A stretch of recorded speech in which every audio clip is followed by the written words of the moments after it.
Bonjour à tous, j'espère que vous allez bien.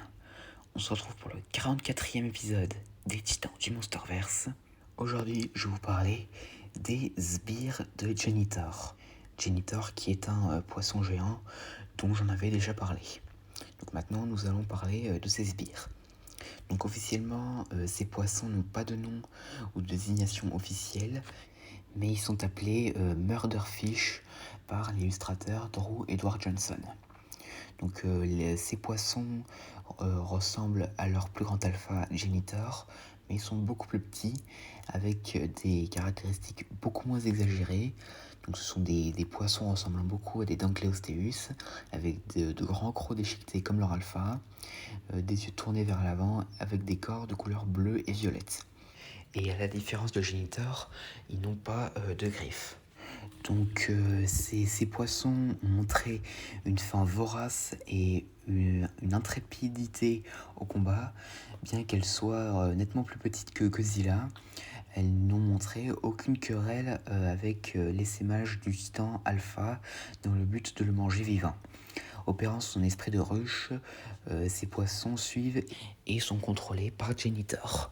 Cependant, si leur alpha meurt, l'esprit de la ruche est brisé et les créatures vont nager sans but et dévorer tout ce qu'elles peuvent trouver, même les restes de Genitor.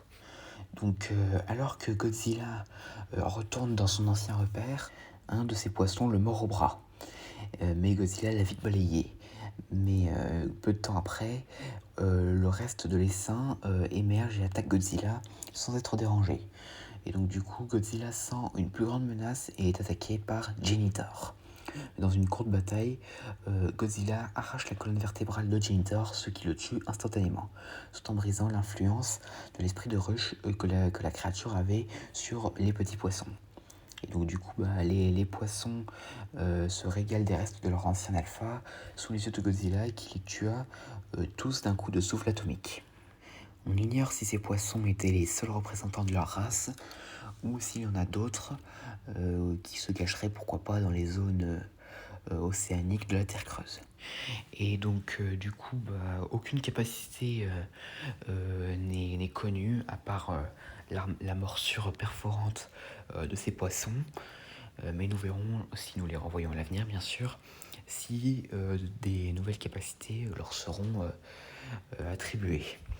Et donc à part ça, il n'y a pas vraiment d'autres choses à dire sur eux. Mais l'avenir nous dira si nous pourrons apprendre de nouvelles choses sur ces poissons.